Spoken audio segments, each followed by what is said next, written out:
Shalom, puji Tuhan. Hari ini hari yang ke-22 berakar dalam firman season yang kelima ini. Dan kita akan membaca dari kitab Keluaran pasal 16 sampai 18. Mari kita berdoa.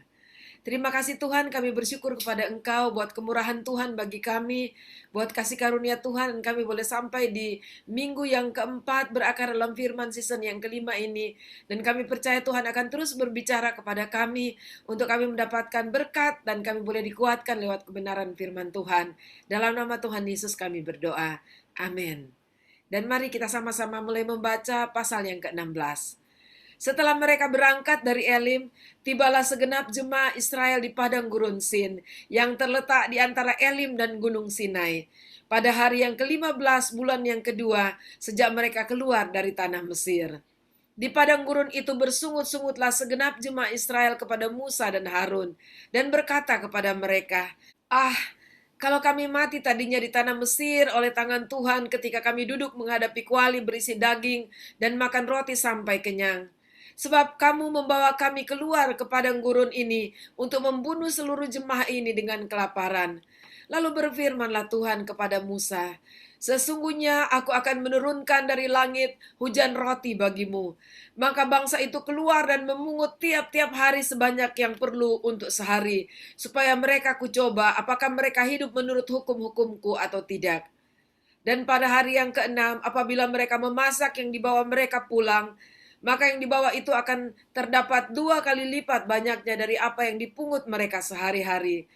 Sesudah itu berkatalah Musa dan Harun kepada seluruh orang Israel, petang ini kamu akan mengetahui bahwa Tuhanlah yang telah membawa kamu keluar dari tanah Mesir.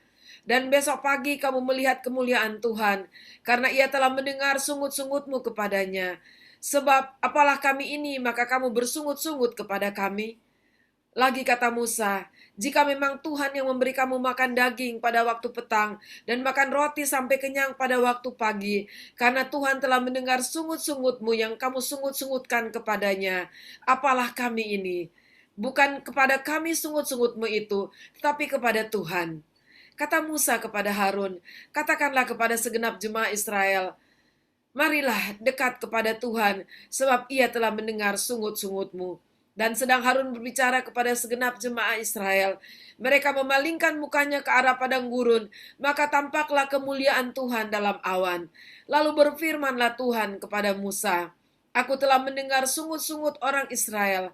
Katakanlah kepada mereka, pada waktu senja kamu akan makan daging dan pada waktu pagi kamu akan kenyang makan roti. Maka kamu akan mengetahui bahwa akulah Tuhan Allahmu. Pada waktu petang datanglah berduyun-duyun burung puyuh yang menutupi perkemahan itu.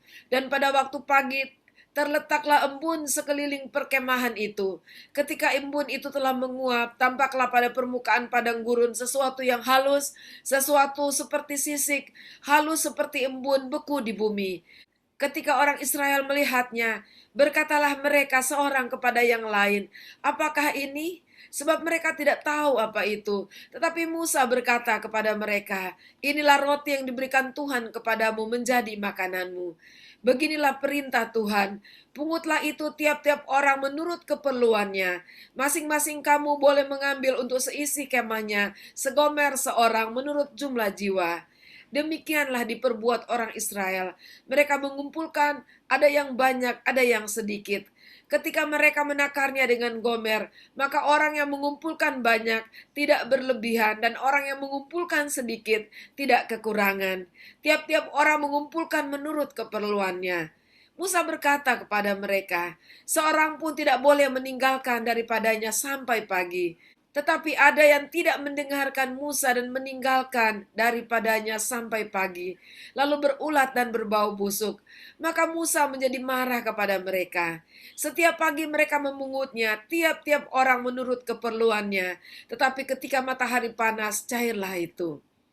Dan pada hari yang keenam mereka memungut roti itu 2 kali lipat banyaknya, 2 gomer untuk tiap-tiap orang. Dan datanglah semua pemimpin jemaah memberitahukannya kepada Musa.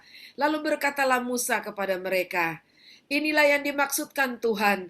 Besok adalah hari perhentian penuh, Sabat yang kudus bagi Tuhan. Maka roti yang perlu kamu bakar, bakarlah. Dan apa yang perlu kamu masak, masaklah. Dan segala kelebihannya, biarkanlah di tempatnya untuk disimpan sampai pagi. Mereka membiarkannya di tempatnya sampai keesokan harinya, seperti yang diperintahkan Musa. Lalu tidaklah berbau busuk dan tidak ada ulat di dalamnya. Selanjutnya kata Musa, makanlah itu pada hari ini, sebab hari ini adalah Sabat untuk Tuhan. Pada hari ini tidaklah kamu mendapatnya di padang. 6 hari lamanya kamu memungutnya, tapi pada hari yang ketujuh ada Sabat, maka roti itu tidak ada pada hari itu. Tetapi ketika pada hari ketujuh ada dari bangsa itu yang keluar memungutnya, tidaklah mereka mendapatnya. Sebab itu Tuhan berfirman kepada Musa, berapa lama lagi kamu menolak mengikuti segala perintahku dan hukumku? Perintahkanlah, Tuhan telah memberikan Sabat itu kepadamu. Itulah sebabnya pada hari ke-6, Ia memberikan kepadamu roti untuk 2 hari.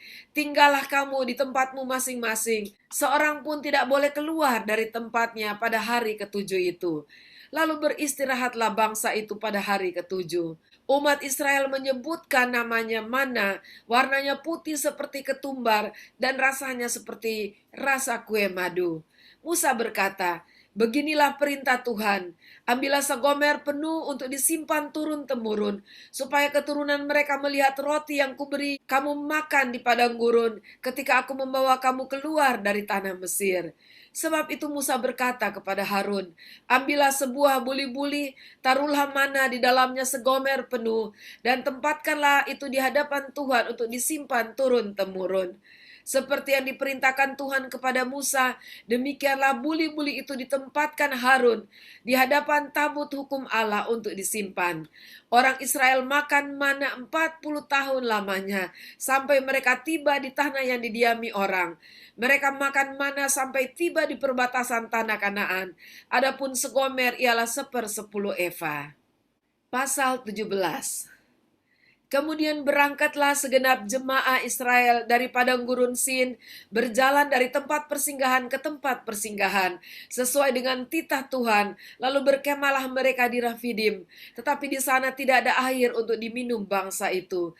Jadi mulailah mereka itu bertengkar dengan Musa, kata mereka, berikanlah air kepada kami supaya kami dapat minum. Tapi Musa berkata kepada mereka, mengapakah kamu bertengkar dengan aku?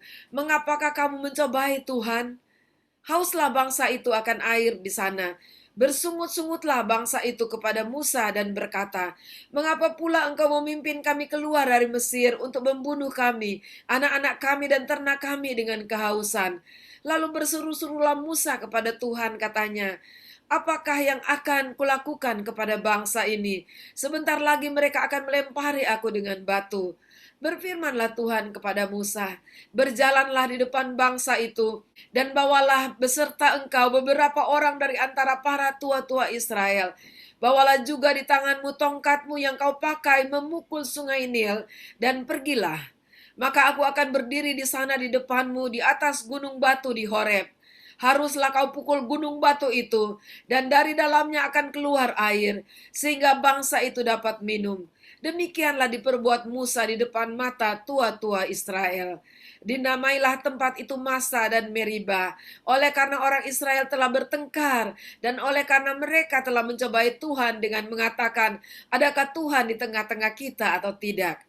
Lalu datanglah orang Amalek dan berperang melawan orang Israel di Rafidim.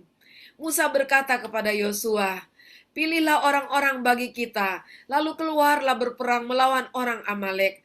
Besok aku akan berdiri di puncak bukit itu dengan memegang tongkat Allah di tanganku.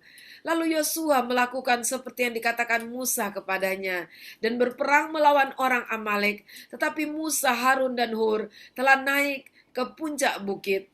Dan terjadilah apabila Musa mengangkat tangannya, lebih kuatlah Israel. Tetapi apabila ia menurunkan tangannya, lebih kuatlah Amalek.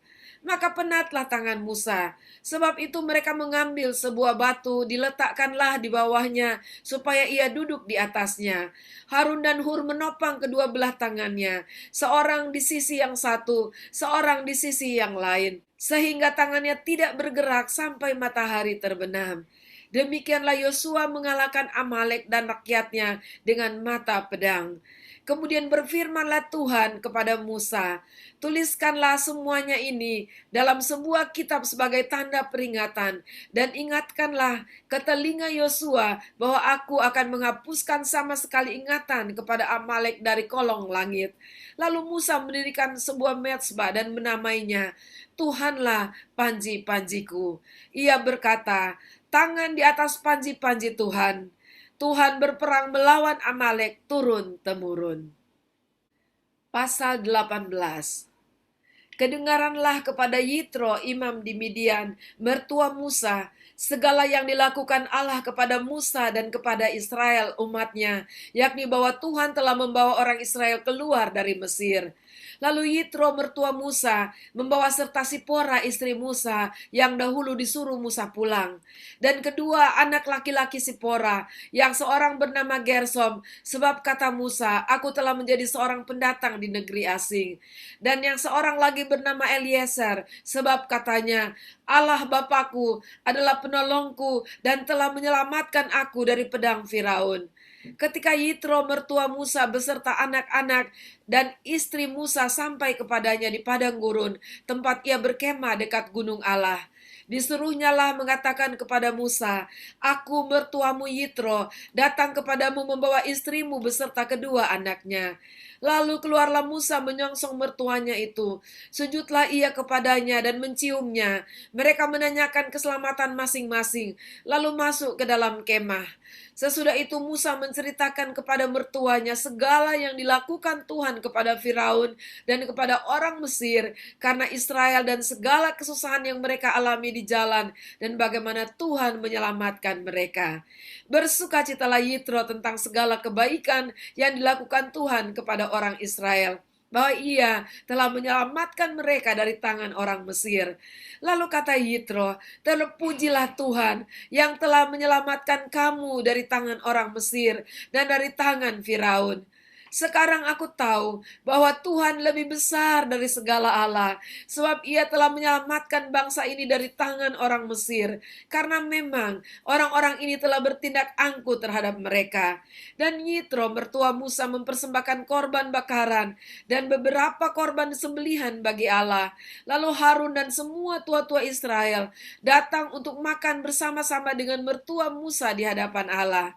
Keesokan harinya duduklah Musa mengadili di antara bangsa itu.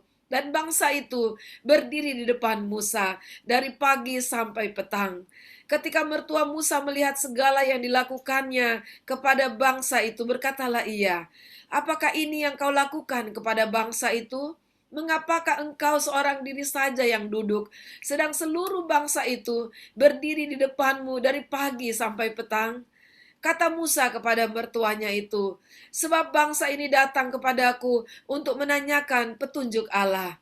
Apabila ada perkara di antara mereka, maka mereka datang kepadaku dan aku mengadili antara yang seorang dan yang lain. Lagi pula aku memberitahukan kepada mereka ketetapan-ketetapan dan keputusan-keputusan Allah. Tapi mertua Musa menjawabnya, tidak baik seperti yang kau lakukan itu.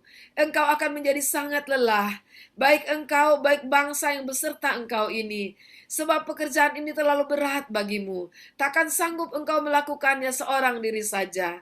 Jadi sekarang dengarkanlah perkataanku. Aku akan memberi nasihat kepadamu dan Allah akan menyertai engkau. Adapun engkau, wakililah bangsa itu di hadapan Allah dan kau usahakanlah perkara-perkara mereka kepada Allah. Dan kau hadapkanlah perkara-perkara mereka kepada Allah. Kemudian haruslah engkau mengajarkan kepada mereka ketetapan-ketetapan dan keputusan-keputusan, dan memberitahukan kepada mereka jalan yang harus dijalani dan pekerjaan yang harus dilakukan. Di samping itu kau carilah dari seluruh bangsa itu orang-orang yang cakap dan takut akan Allah, orang-orang yang dapat dipercaya dan yang benci kepada pengejaran suap. Tempatkanlah mereka di antara bangsa itu menjadi pemimpin 1.000 orang, pemimpin 100 orang, pemimpin 50 orang, dan pemimpin 10 orang.